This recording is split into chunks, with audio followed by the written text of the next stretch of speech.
Good start. Okay, hello, my name is Eric Blaustein, and I am a Holocaust survivor, a title which I don't cherish very much, but I guess I have to use it for the introduction. Now, I am telling you a story which happened to me about 70 some years ago, and I have here to look at some notes. But let me introduce myself at the time of the Holocaust. I was born in 1926 in a city called Chemnitz in central Germany, in Saxony. And I see just we have here a picture from that time. I don't look anything like that anymore, but it's nice to know I was once young.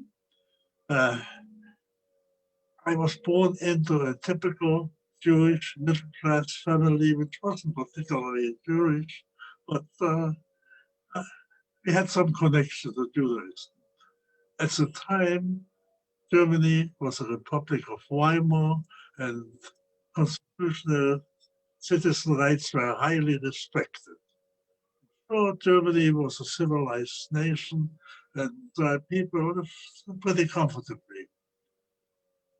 In 1933, when Hitler took over the premiership of Germany and became the chancellor, I started happily my first year of school, not knowing that all around me life was changing, especially for somebody like me with my family background. I was vaguely aware that I was Jewish without really knowing what that meant. In the meantime, the anti-Semitic policies of the Hitler government that ultimately culminated in the Holocaust were enacted in a peaceful fashion. Between 1871 and 1933, Germans of all religious denominations had equal rights as citizens, and because of it, the Nazi government felt apparently that the German population had first to be desensitized before they could start with their extermination program. With Hitler's takeover of the government in 1933, anti-Semitism became official policy. Most of the time, anti-Semitic actions were organized and encouraged by the government. These actions were represented as an outbreak of justifiable popular anger about Jewish perfidy, whatever that meant. I still don't know today what it was to. After being attacked, Jews were often taken in protective custody and then handed over to the same citizen militia which had actually attacked them in the first place. In retrospect, I realized my parents did everything in their power to shield me from the anti-Semitic atmosphere, but even with my 6 years, I was quite aware that those frequent attacks on people were directed against people like me. And I got very nervous about it, but you had to live through it. There are three incidents which I vividly remember even today. The first one, my grandfather was attacked by a Nazi crowd. He had the misfortune to walk into one of their demonstrations.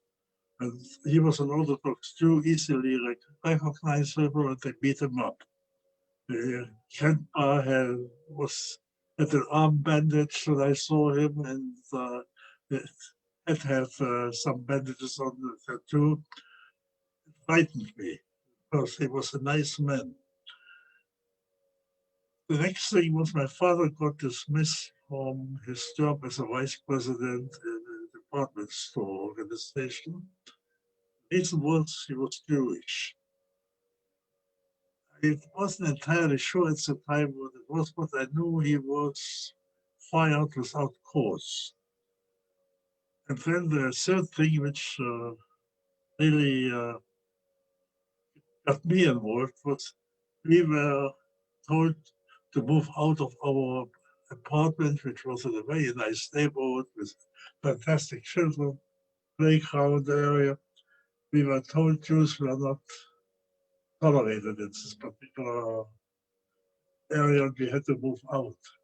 Now, in a way, we didn't know it at the time. This was a blessing in disguise.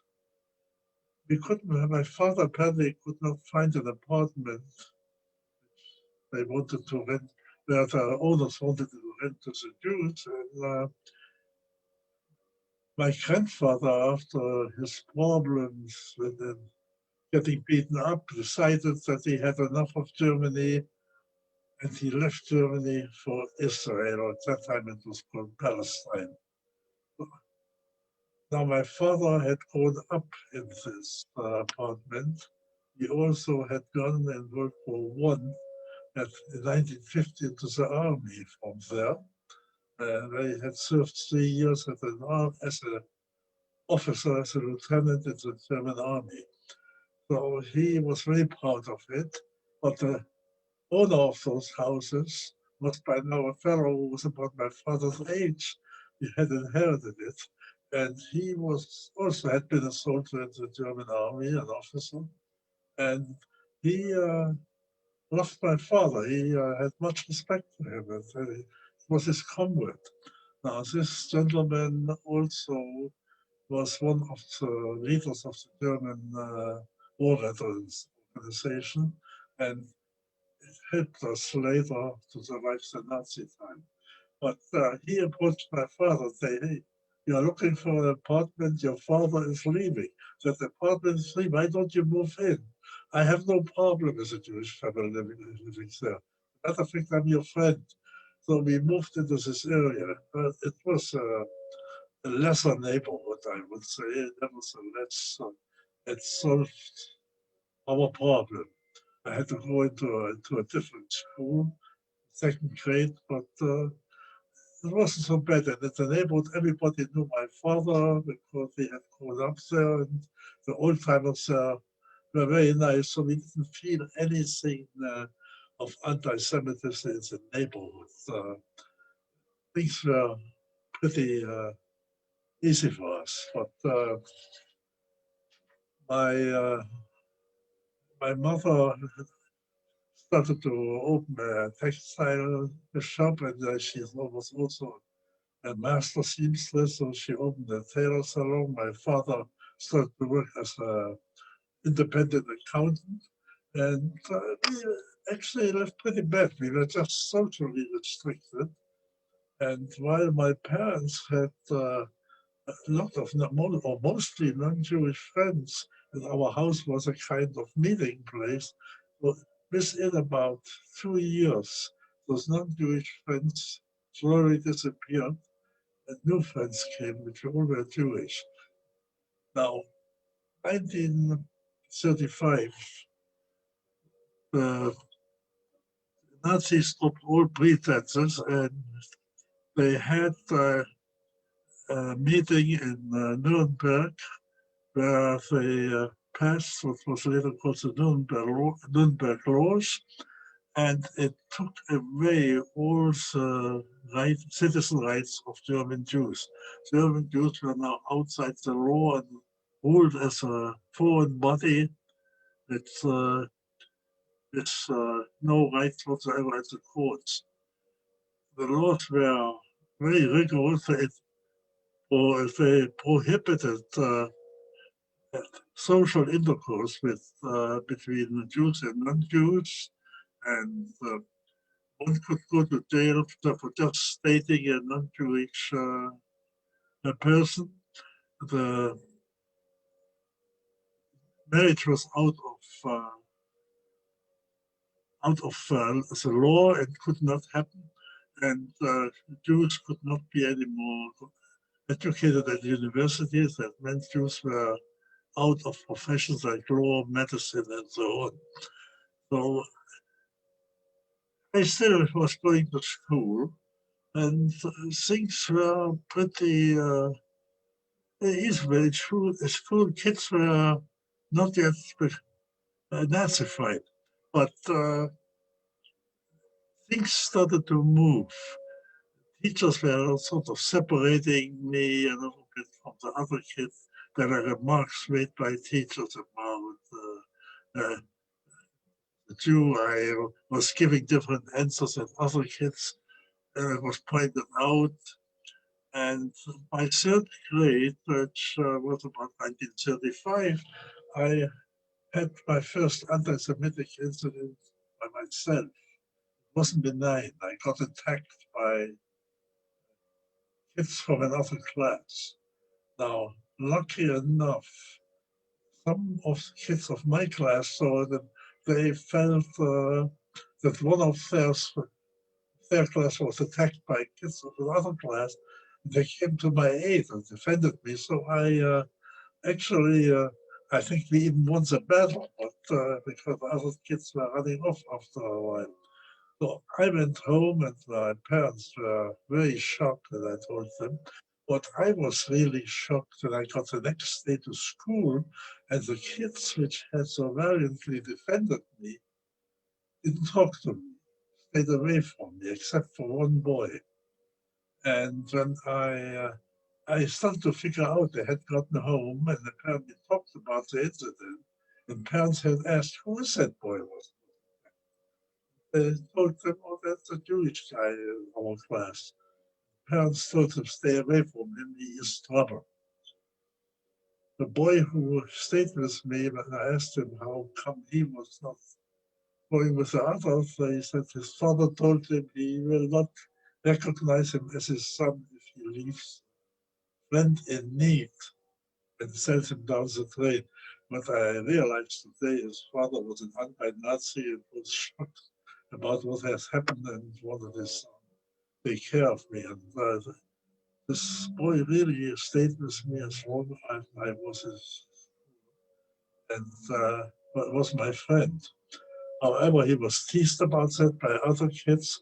And what happened in starting 1935, teachers really started to make anti-Semitic remarks in my presence, in front of the other children. And was always scared to make them make me persona non grata in the class. The teacher would make remarks like, the Jews are not the friends of the Germans, and fix his eyes on me, and the whole class would look at me. So at the end of the school year, I was put at a seat in the back, separate from the other German kids. But still, the law was I had to go to school. It was not a very pleasant thing for a second and third grader to go through. I tried to make the best out of it, but it worked on me. Now, this there was kind of a salami technique where you lost more and more rights. I couldn't go to swimming pools, I couldn't go to a movie house. All that was against the law. And if adults did that, they were arrested usually for breaking the peace. Then they actually there were no real laws to punish them. That's what they were sent to concentration camp. So if you went to a movie house and you were caught by somebody who recognized you as a Jew, there was no real law how much prison you should get for disturbing the peace, but you usually ended up in a concentration camp, which was a death sentence. Now, soon the Jews were socially ostracized because they couldn't do all the things other people did. So, as a result, we started to become a society within a society, and they were squeezing German Jews, which lived in Germany for several hundred years, and told them to leave the country. Slowly, Jewish people started to get the idea and left, but the majority still stayed there. Now, this went on until 1938, when the Polish government enacted a law which they didn't know would have consequences as badly as they had in Germany. The law was, Germany had a lot of Jewish people who had been up in born in Galicia, Austria before World War One, German-speaking people who had moved to Germany when the country became Poland after World War One, Poland. They were Polish citizens, but they didn't speak Polish. The Polish government had passed a law that any Polish citizen who hadn't been in Poland for at least 3 months in the last 5 years would lose his citizenship. Now, this would happen somewhere in August 1938. The German government thought it was a pretty good idea to get rid of all those Jews who were from Galicia. And 2 days before the date of enacting this law, they kept all the Jews at night and put them into railroad trains, drove them with the railroads to the Polish border, and there at gunpoint told them go. Chased them along the border, across the border. The people were not allowed to take anything along they owned, just what they were wearing, and 20 German mark, which was at that time about $8. Not exactly something to live by. The time they had to cross the border was in the early morning hours. The Polish border guards had not been warned. And suddenly thousands of people started to move across the border. The Poles apparently thought they get attacked and opened fire. People were killed, turned around, tried to get back into Germany, but the Germans opened fire. Lucky enough, the Poles had a little bit more sense. The moment the light came, they saw what's going on. They let those people come into Poland. It was a few hundred people were killed and died, and the people have been sent there were old people, women with small children. It was a mayhem, but it should become clear at that time that nobody really cared. The world did not protest. Well, about 400,000 people across the border. The German government got apparently the message they could get away with anything that they did. At the same time, most countries started to close their borders. It was very hard for Jews to emigrate, you could do it only illegal. And people started to, the pressure was big enough. Quite often people run away from getting arrested for all kinds of trumped-up laws. They tried to cross the borders. It's the only country where you could do that probably was Belgium. Across the Belgian borders, and lots of Jews went to Belgium, and many got caught there by World War II. It was not very good for them either. The Germans apparently figured the world was ready for a real pogrom in Germany, and there were some circumstances resulting from that deportation of the Galician Jews to Poland that the Germans looked as a pretext. The Jews declared war on Germany.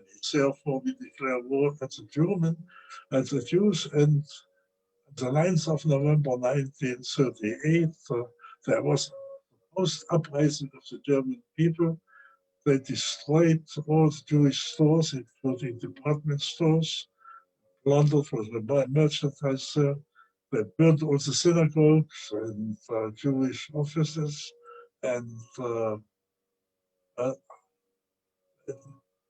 Jews were in a very big despair, or also offices of Jewish organizations were also occupied by the Nazis.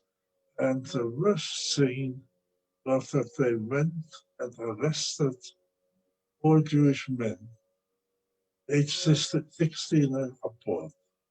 I was at that time only 12 and a half and was not yet part of it.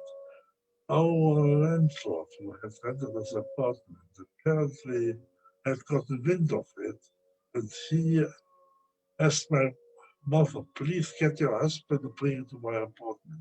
I will protect him and will not arrest him. When my mother told my father, remember, he was puffing out his chest and said, me, the German reserve officer, I will never arrest. And that evening at 8:30, we came to arrest him. Heard that he was a reserve officer. I was very quiet when all this happened. I remember I played a game of chess with my older sister. We acted like nothing was happening, but when my father left with those two Gestapo agents, I swiped those chessmen off the board and screamed, that's it, I'm not German anymore. I hate this country, let's get out of it. I always, when somebody asked me, when did you cease to be a German citizen, I always said on the 9th of November, 8:30 at night, I lost my German citizenship. I really developed a hate for Germany. What they did to my father. Our landlord was beside himself. I told you, bring him up to my apartment. And he said he didn't want to go. He apparently went to the police. He tried to get my father out, but it was of no avail. He was quite a known citizen who had some pull. And officially, he was considered a Nazi party member, which he was only outwardly. I mean, he had nothing. He called the Nazi party a bunch of goons, besmearing the German name, but he really was a German royalist. So he was very displeased with what was going on. My father ended up in the concentration camp of Buchenwald, and well, what we discovered with the rest of the Jewish men was they were hostages. The German government assessed the Jewish community of Germany to a fine of 1 billion mark, which was about, it was in dollars at that time about $340 million. This money wasn't lying on the country. They confiscated all Jewish banking accounts and put liens on the Jewish-owned properties. And only the way the money was transferred to the German government, they started to release some men. Our landlord was able to get my father out a little bit earlier in February, and well, my father was always very elegantly dressed and coiffed, and he was a type of the guy who wanted to look good. He came back for it, and he had been arrested at the 9th of November, and he came back in the same clothing. He had worn it, slept in for 35 months. It was February when he came home, and he they had shaven off his mustache and all his hair. I mean, he looked horrible. But we arrived at 6 o'clock in the evening. And I remember we walked into our house. First remark was, let's get out of this hellish country. Well, it wasn't easy anymore. Nobody got the Jews out. The Jews had to report once every 2 weeks to the Gestapo and tell most of the Gestapo that they were looking to immigrate. Nothing worked out. Israel was closed. Even we had some relatives which wanted to get us out. They couldn't get us out. The United States, we got an affidavit. And this is like we are here in 1938. early 1939, which told us we could immigrate to the United States in 1941. So my parents decided to illegally cross the border into France. Border guards were piped and so on, and we were supposed to leave for France on the 15th of September 1939 at a certain place at the border, and the French border guards would let our family through. Well, there were two complications. First thing is my mother was pregnant. And that was not what really was holding us up. World War II started in September 1st, 1939. We were supposed to cross into France on the 15th of September 1939. So this did not happen. And Germany suddenly changed the law. They didn't forbid the Jews to emigrate. Jews had to remain as cheap labor in Germany, and all Jewish people, men, women, had to work in the construction and similar heavy work, 12 to 14 hours a day, and no sick leave, nothing. Who ever did not show up for work ended up in a concentration camp. So Jews were mistreated. They got only half of the food rationing. Food was rationed. No clothing at all. And if they bought something on the black market to make the lot a little bit better, into their court, they were sent to concentration camps. That's it. My father had been arrested, and was supposed to be arrested again. Our landlord found out at this time, I had to say, my father and that landlord was comrades in the veterans organization. Was a Nazi. So at this time, our landlord found out about it. He took my father and come with him. My father was spotted. It was time to go. So when they were looking for him, we didn't know where he was. I really didn't know where he was. I assumed my mother did.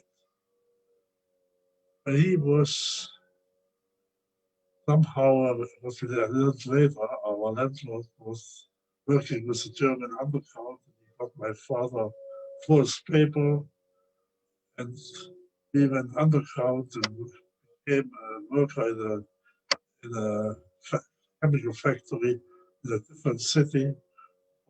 Other fellow who was also in this German underground, whatever this underground was. So I didn't see my father anymore until the end of the war, in 1939. Now, my mother, as I said, was pregnant. A Jewish woman could not go to a hospital. Doctors were not allowed to treat her. There were no Jewish midwives. And our landlord was speechless. He helped out. He found a midwife which was able to come and take care of my mother when it was needed.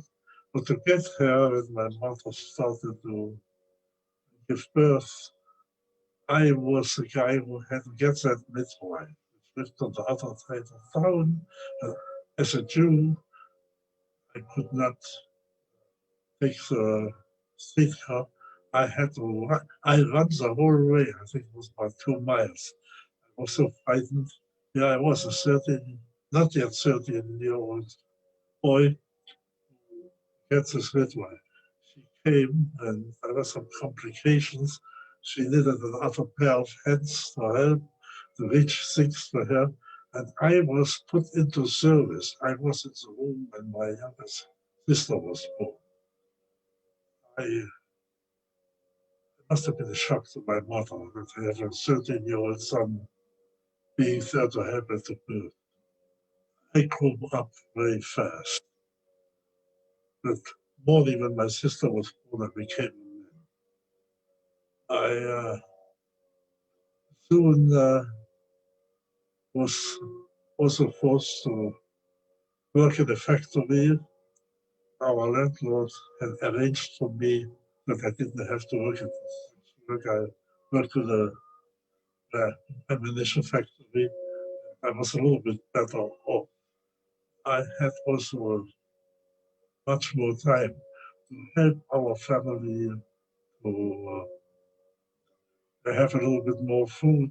I started a vegetable garden at the Jewish cemetery. There was a lot of land there. I raised with the help of some non-Jewish garden neighbors, cemetery, food, potatoes, tomatoes, whatever. And if I had a little bit free time, I spent at the cemetery to take care of that, of my yard. So, one day, the fellow who was in charge of the cemetery, he was a Jewish man who had not been worked in the cemetery before. He was actually an attorney, but the Nazis forced him to do the cemetery work. And he had to dig graves and so on. So I was at my vegetable garden, and this guy appears with the arm in his sling. He asked, I'm about 14 and a half, 15 years. And he asked me, could you dig a grave? And I looked at him and said, why? He said, you see, I broke my arm. I have two bodies in mortal cell. Somebody has to dig some graves to bury those people. And well, at that time, I had already come to the point that if something had to be done, I would do it, at least try to do it. But I told him, I don't know if I can do it, but I will try. So he showed me what I had to do, and I dug my first two graves. Pretty tough thing to do for a guy who's just a little bit over 14. And well, I did it all right. At the evening, some people came after work and we buried those two people. I had to go the next day back to work, and I get suddenly a call. The manager gets a call. I should come to the plant office. I come to the office and there's a Gestapo guy there. And telling me, okay, I understand you're a good gravedigger now. You know, if the Gestapo came to see you at that time, I was shaking. I thought that was the end of me. They would come after me. Well, it wasn't entirely that. He said, you know, I can't work here anymore. But since you are so good in digging graves, we want you to work now with you in charge of the Jewish cemetery. You will dig graves and bury people there. I became the grave digger barely 15 years old. Jokingly, and I was applying later at the United States for the job, there was a question first employment, and I jokingly I wrote down gravedigger. That really was my first. I buried about 25 people. So I spent there about a year. There were less and less Jewish people. Yes, but I took up 25 graves, and years later, I visited the town I was born in, and they took me with a film crew out of the cemetery to show me how well they had taken care of it. I pointed out the graves I dug. They didn't like it, but the reporters were tickled that I would do that. So here I was, 15-year-old, gravedigger of the Jewish community. My job was also to pick up the bodies. Now, we didn't get any more. Jews had to go on push carts, Jewish bodies. I had to go to the home and people put the bodies into the coffin, put that coffin on the push cart, then put the push cart out to the cemetery. Sometimes I had to move those bodies for a mile. It was, I mean, a horrible thing to do, but I got pretty nonchalant about it. Well, This went on till about spring 1943. The Nazis had started to end the final solution in Poland, and German Jews were sent in transports to Poland to be exterminated there. Didn't think the German population would be happy to see how they murdered other people, even though the Jews and a lot of Germans agreed with it, want to know about it. So the Jewish community got smaller and smaller, and it was clear somebody protected us. Even though we actually should have been one of the transports to be sent to Poland, which were not essential labor, we were not. It was indicated even by the chief of the Gestapo to my mother one day. Somebody protects you, but they will not be able to do you forever.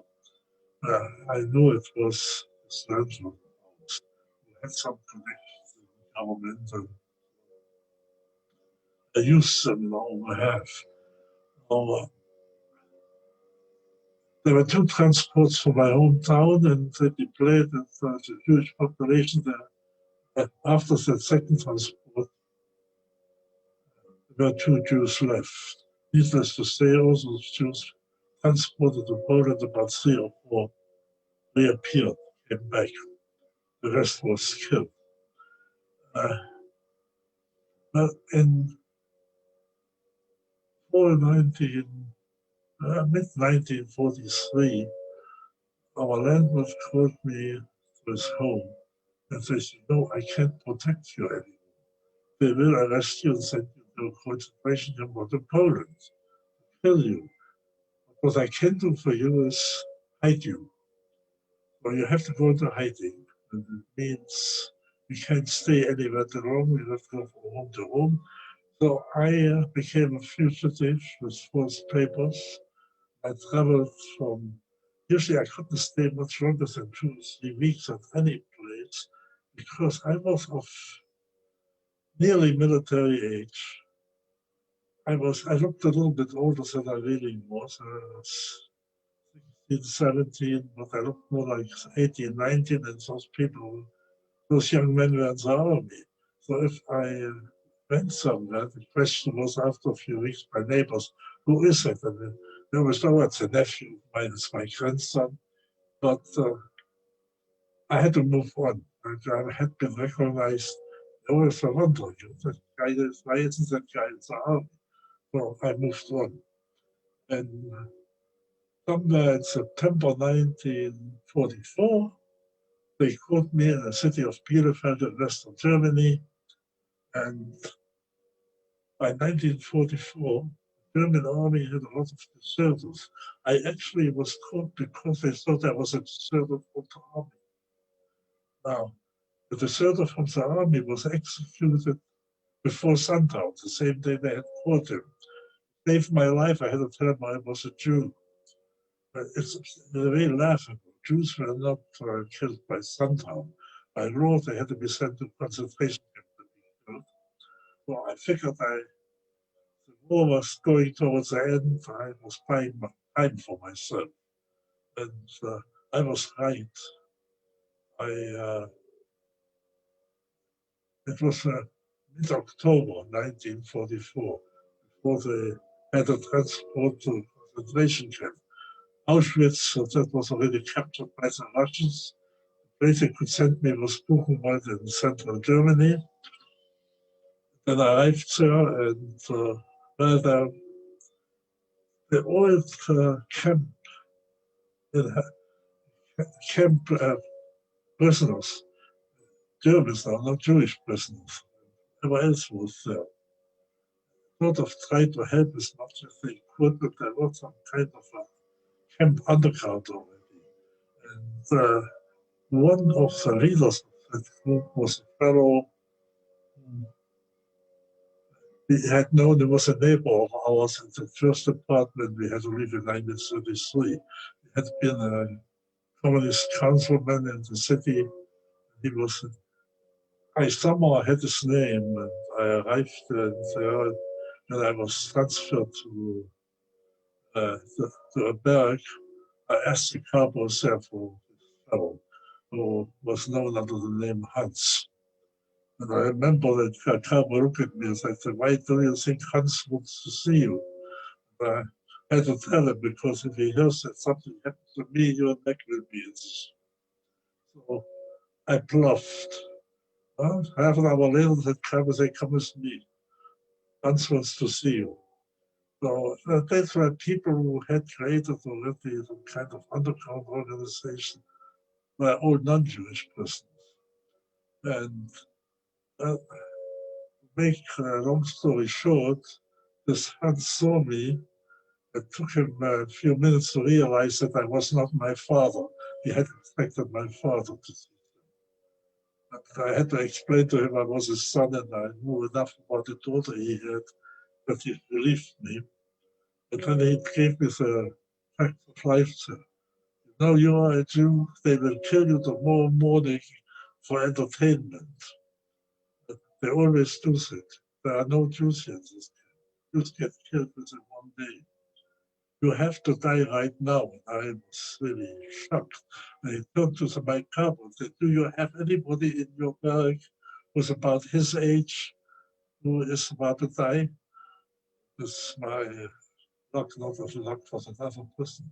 "Yes," he said, "there's a Tyrolean partisan, Northern Italian. He's a little bit older, he might be 20, but you will get away with it.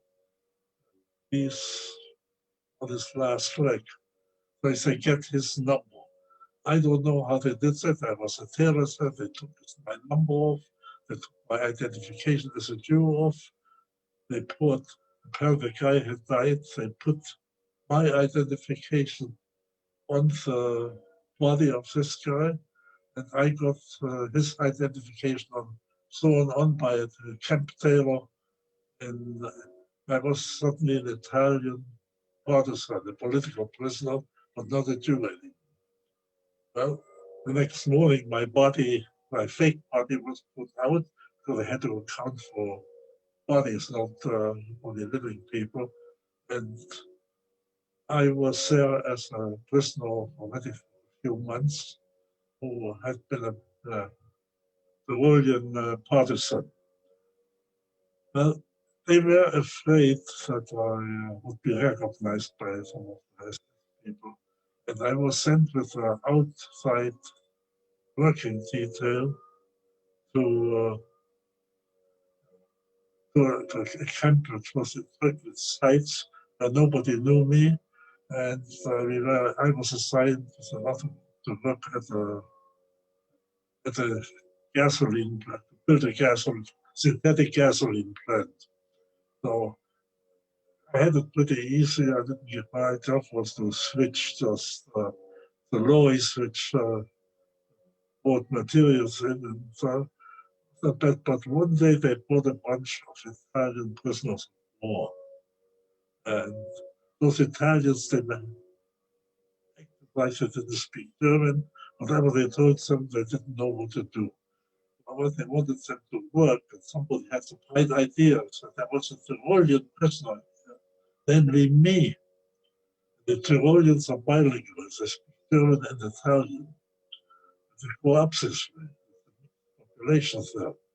So I was called, and they told me, "You are not to translate." This is February 1945. I thought that was my end. They will discover me. I speak Italian. And to my surprise, I came over to some Italians to tell them what had happened, and they had overheard the whole thing. And there was an Italian master sergeant who was in charge of the Italian group. He told me, "We will never turn you in." And I got away talking in the Italian gibberish to them. The master sergeant understood German very well. He spoke German very well. And they told me what wanted those Italians to do. I went to the master sergeant and explained to him supposedly, and they did it. Not only did they save me at that point, when I collapsed by nearly starvation in the end of March 1945, they saved my life by hiding me. There were mine shafts there, and they had some French prisoners had created some kind of resistance movement. They were hiding me in the mine shaft, supplying me with food and seeing to it that I got healthy again. There was even a French doctor who took care of me. He was a prisoner too, but he took care of me. So, well, there were all kinds of things going on, but I don't want to overstay my time. On April 16, 1945, about 4 weeks after I had collapsed, after hearing for 2 or 3 days already artillery fire, American tanks arrived. It was a 104th American Infantry Regiment, and I was liberated by the American troops. And the company was called the Timberwolves, and I was even invited to, in the 1960s, to one of the union. I had contacted them, told them, you guys saved my life, and they invited me to make a short speech there. So, anyhow, that is my life in a concentration camp. And as Jew in Germany, I survived, liberated by American troops, and I lived happily ever after. I studied in Germany, I became an engineer. Yeah, 7 days after graduation, I left Germany. I did a stint in the Israeli army during the War of Independence, and I came in 1954 to the United States as an engineer. And this is my story. Now, if you have any questions, I will be available. Thank you for listening to me.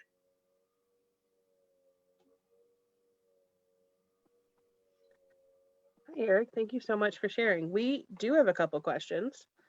Let's see. The first one is what happened with your family after the war and the Holocaust? Where did they go? What did they do?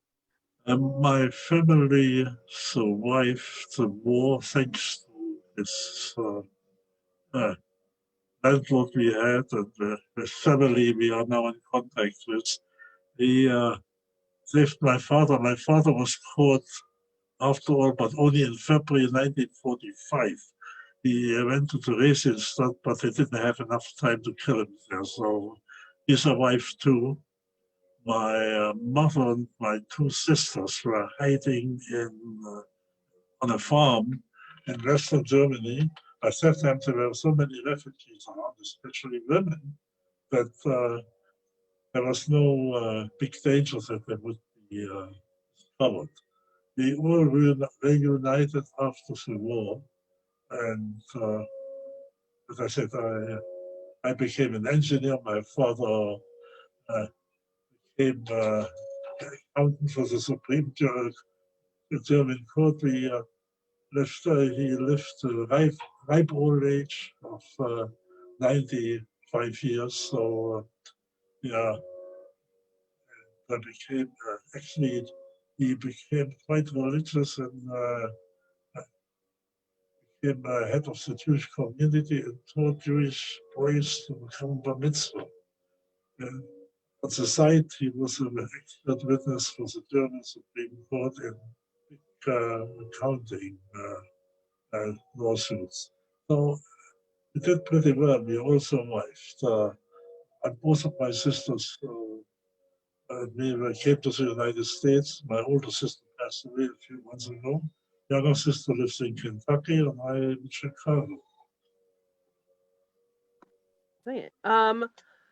When did you start sharing your story with people, and why did you get involved with the museum? Well, I didn't want to tell my story. Many years, I did not have anything to do with that past. I had buried it. But after I retired in mid-1990s, I was asked by the Holocaust organization in Pittsburgh, where I lived, to give talks about my background, and especially since I was a German Jew, and I could talk about the German condition. I didn't want to. It was like walking back into the past. I didn't want to remember. So somehow there was a Jewish community affair, and I was at dinner, and it was by a few months later. I was sitting on a table next to a lady. We had a very nice conversation. Nearly towards the end of the dinner, she said she was actually the chairman of the Holocaust organization, and she asked me point blank, "I want you to do talk because you know how to talk. You have given papers. We know that. Please do it." But my wife was sitting next to me, and she apparently was in the plan. They had arranged me to sit on the table with that lady. I said yes, finally, and since then, since the late 1990s, I about my story. Right. How did you meet your wife? Oh, that's a funny story. I was in Israel in the army, and I was a lieutenant, and I was armistice already, and I was in a conversation position opposite Gaza when I was a lieutenant in the infantry regiment, and I got suddenly a mail arrived that there was an order for me to report at headquarters engineering staff. They needed me urgently to come.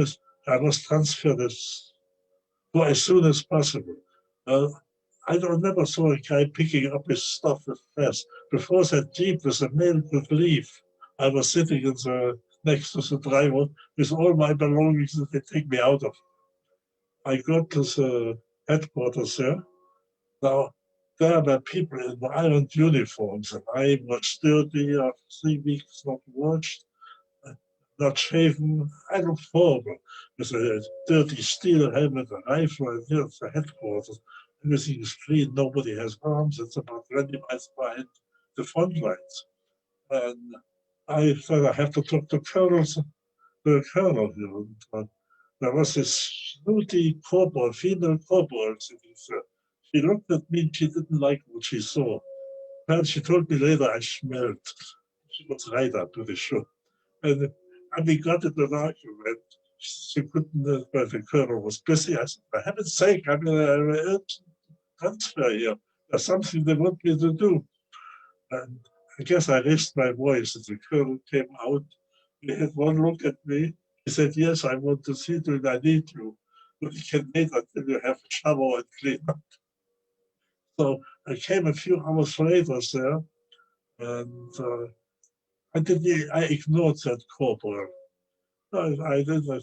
She was good for me. I mean, I was a frontline soldier, very proud of it. And, people had some stuff. How did she dare?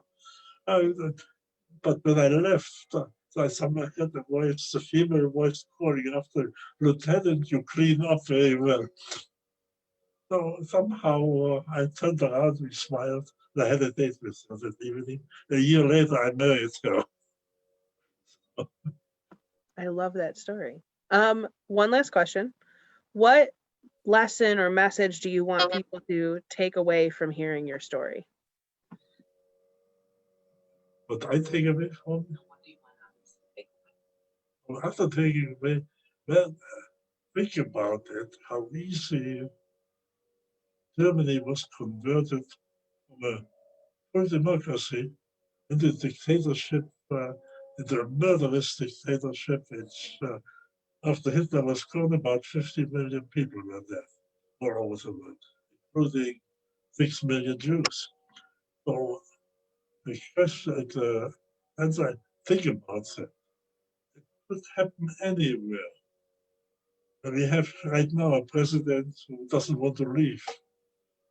I I'm shuddering what could happen. I don't think it will. This is the United States after all. Somebody would stop it, but let's think about it. Yeah, this democracy is worth to do anything for.